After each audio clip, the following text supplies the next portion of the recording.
My dog is 19 years old. 19. He still walks with me every morning to the barn. He still eats on his own. He still waits for me at the door when I come back from the fields. And people from the outside, when they see him, always ask me the same things. What vitamins do you give him? What special supplement does he use? How much do you spend on his vet? And when I tell them the truth, they don't believe me. $0. No supplements. No luxury kibble. No monthly vet visits. Just what we've always done. What my father did. And his father before him. Today, I'm going to tell you exactly what that is. And I'm also going to tell you why no one else has told you before. When I traveled to nearby towns, because yes, we do go out, we talk to people from the outside. One of the things that hits me hardest is the dogs. Young dogs, 4 or 5 years old, already struggling with severe hip problems, irritated, red skin, scratching themselves until they bleed, dull, lifeless eyes, moving slowly, as if every single step takes a lifetime. Seeing your best friend, the one who should be running around, whimpering, just trying to get up on the couch or trying to stand up. That's a pain nobody should have to go through. And their owners love them. I see that clearly. They take them to the vet. They buy the most expensive bags of food they can find. They give them pills, supplements, treatments. And yet, the dogs are sick. And they die young. I'm not saying this to judge anyone. I'm saying it because it seems genuinely strange to me. Unnatural. Because in my community, that's not what we see. So I started thinking, what's different? It's not love. Love is on both sides. It's not money. In fact, we spend a lot less. It's not access to medical technology. They have all of that, and we have almost none. The difference comes down to one single thing: what we put into the dog's body every single day. And when I understood that, when I saw it clearly, I also understood why the modern world has this problem. Because someone has been profiting for decades from the fact that people don't know what we've always known. I grew up on a farm in Pennsylvania. I was the 4th of 8 siblings.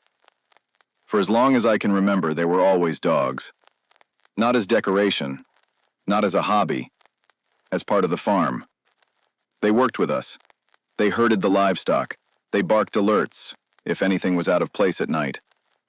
And they were healthy. All of them. Without exception. Never, not once in my childhood, did I see my mother open a bag of industrial dog food. Do you know what we gave them? Whatever was left over from the table. The bones from the chicken we cooked that week. The beef fat we didn't use. The whey from our cow's milk. Eggs we weren't going to sell. Vegetables from the garden that were too ripe for us. Does it sound simple? It is. But listen to what that simplicity produced. We had a dog when I was 9 years old. My father named him Rex. Not a very original name, I know.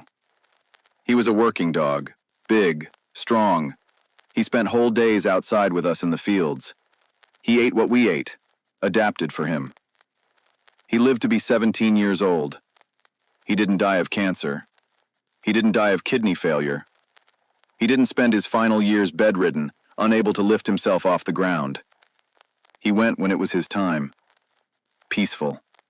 Sleeping. Where I grew up, that is what's normal.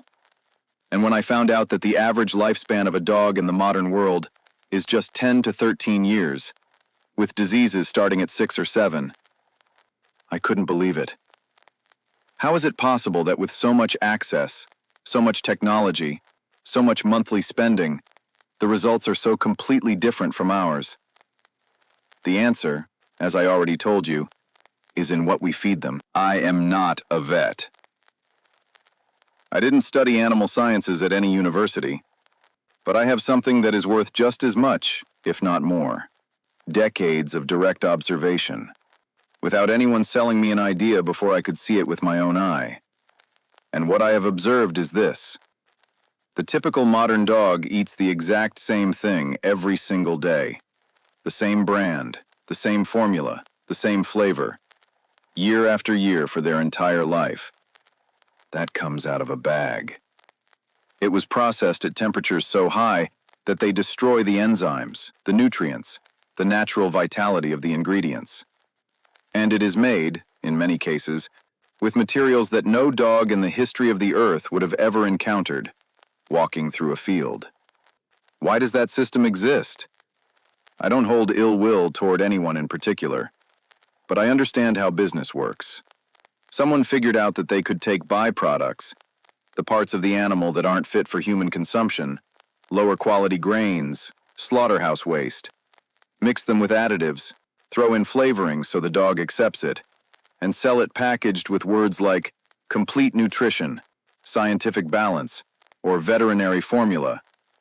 It was a brilliant business. But for it to work, they needed to convince people of two things. First, that homemade food was dangerous, that without their special formula, the animal would suffer. Second, that only the experts knew how to feed a dog. That fear was planted with intention, and it worked. Today, there are owners who feel absolute panic at the thought of giving a piece of cooked chicken to their animal, who believe an egg is dangerous, but without a single worry, every morning they open a bag with ingredients they couldn't identify, even in a laboratory, and they serve it like it's the ultimate banquet. That didn't happen naturally. It was built, step by step. We never entered that system. Not because we're smarter, we are simple, country people, but because we never received that fear. The good news is that, even if the system has made you doubt, your dog's instinct has never changed. And it's much easier to go back to basics than they've led you to believe. And our dogs live to tell the tale. All right. I promise to tell you exactly what we do on this farm, and I'm going to keep that promise. But before I give you the list, I need you to shift your perspective. We aren't talking about nutrition in the laboratory sense, where everything is measured in grams and micrograms. We are talking about biological survival, about evolutionary consistency. On my farm, the dog eats what we eat. But let's clarify this. It's not that we share a plate, it's that we share the source. If there's a stew on our table, the dog gets the parts that our human biology, out of refinement or habit, has decided to set aside, but which for their canine biology are the absolute pinnacle of nutrition. We don't follow any diet designed by a corporate expert.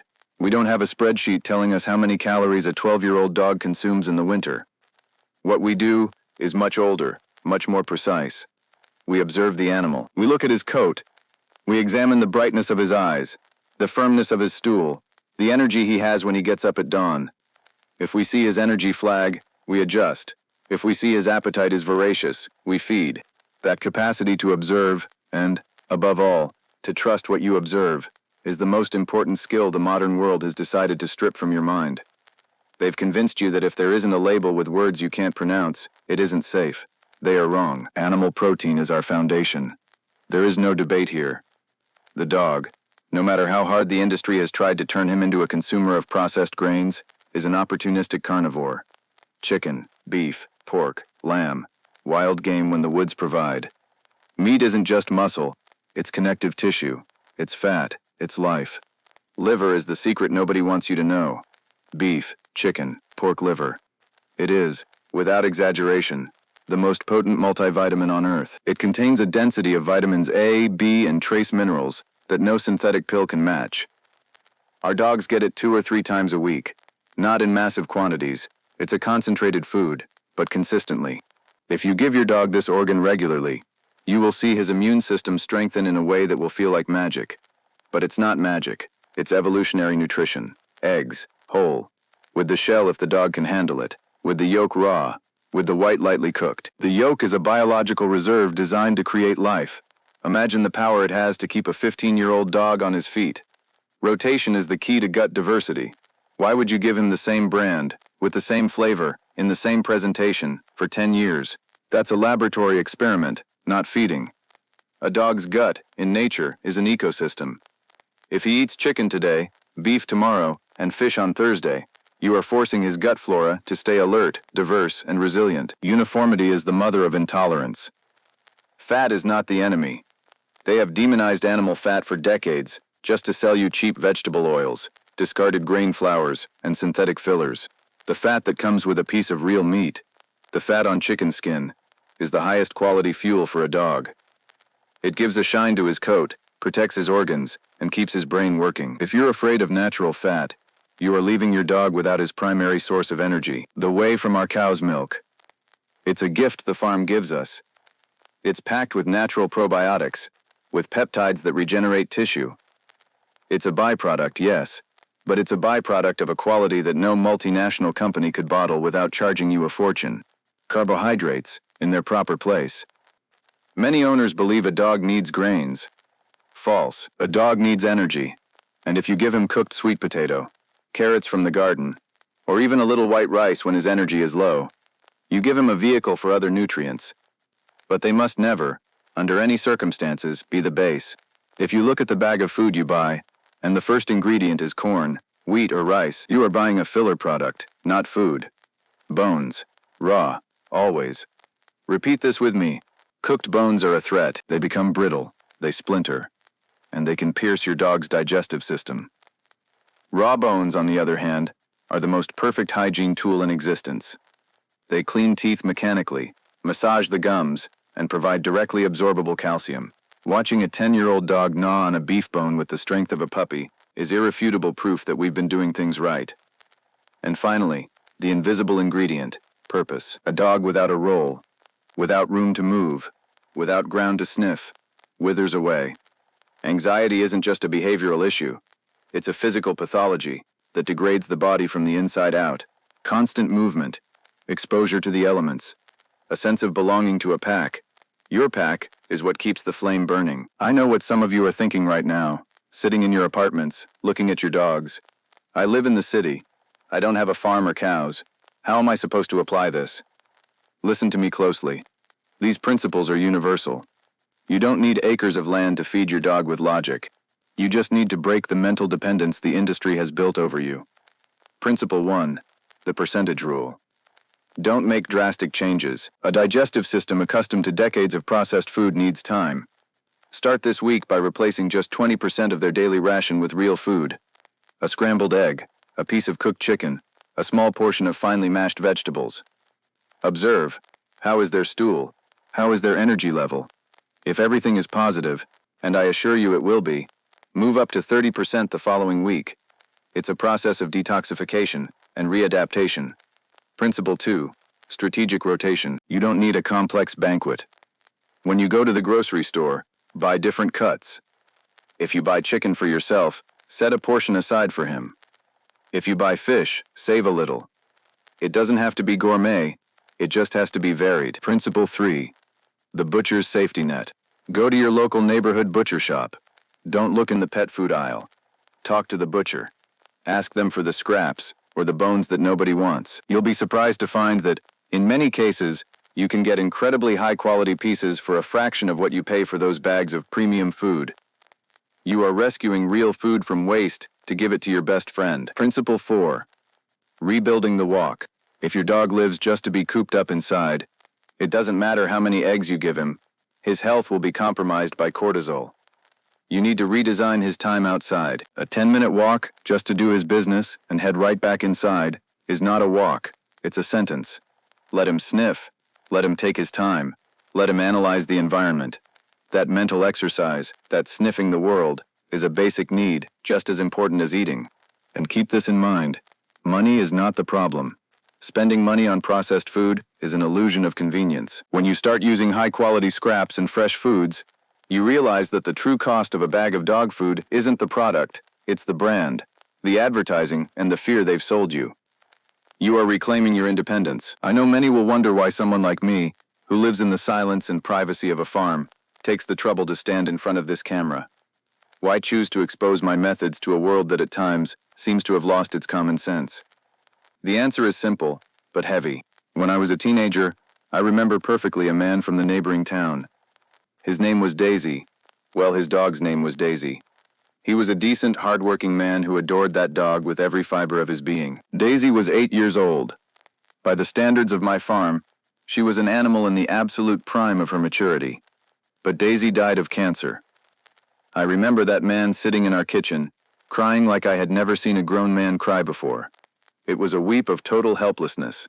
He had followed all the rules. He had spent every single penny on the best vet in the region. He bought the most expensive food on the shelf because the label said it was advanced nutrition. He kept up with every vaccination schedule and every supplement they put in front of him. He did everything they told him he was supposed to do. And still, Daisy was gone at 8 years old. At the time, I didn't understand the grief, but I did understand that something was gravely failing in his system. Over the years, seeing how our dogs, without expensive vets or laboratory formulas, lived to be 16, 17, 19 years old, the puzzle pieces clicked together. That man was a victim. He was the victim of a system that sold him security in exchange for his dog's health. And that is why I'm here. I'm not looking for fame. I don't sell courses. I don't have a product on a shelf with my name on it. If I share this, it's because I feel a moral responsibility. If what I know, what I've seen with my own eyes, generation after generation on this farm, can prevent someone else from going through the pain of losing a dog at 8 years old, then keeping quiet would be a failure of ethics. My privacy is valuable, yes, but the life of a faithful animal, who gives us their time without asking for anything in return, is much more important than my anonymity. If I can give you a tool to grant your dog 4 or 5 more years of quality life, then my mission is fulfilled. This morning, before sitting down here to record, I did the exact same thing I've done every single day of my life. I went to the door, called my dog, and we walked together to the barn. He didn't know he was going to be the main character of this video. He just knew it was a cold morning, that there was work to be done, and that we were walking side by side. 19 years. It's a number that seems unreal to the modern world, but it is my reality. It's not the product of luck, or technology, or some hidden secret. It's the result of maintaining a biological consistency that humanity has tried to break for commercial purposes. It's not complicated. It's not expensive. It's not elitist. It is, quite simply, going back to what always worked before someone decided it was more profitable for you to be a slave to a plastic bag. Start today. Don't wait until your dog turns 10 to start worrying about their health. Do it this week. An egg. A piece of chicken. A raw bone. Observe the difference. The vitality, the brightness in their eyes, the energy in their body. Don't believe me. Believe what your own eyes are going to see when you start treating your dog like the animal they are, and not just another consumer in the system. If you have questions, if you're lost with the portions, if you don't know which bone to choose, write down below. I read every comment, even if it takes me time. I'm here to help you make that transition. Take good care of your dog. They deserve it. Don't let the system take away the years that rightfully belong to them. See you in the next video.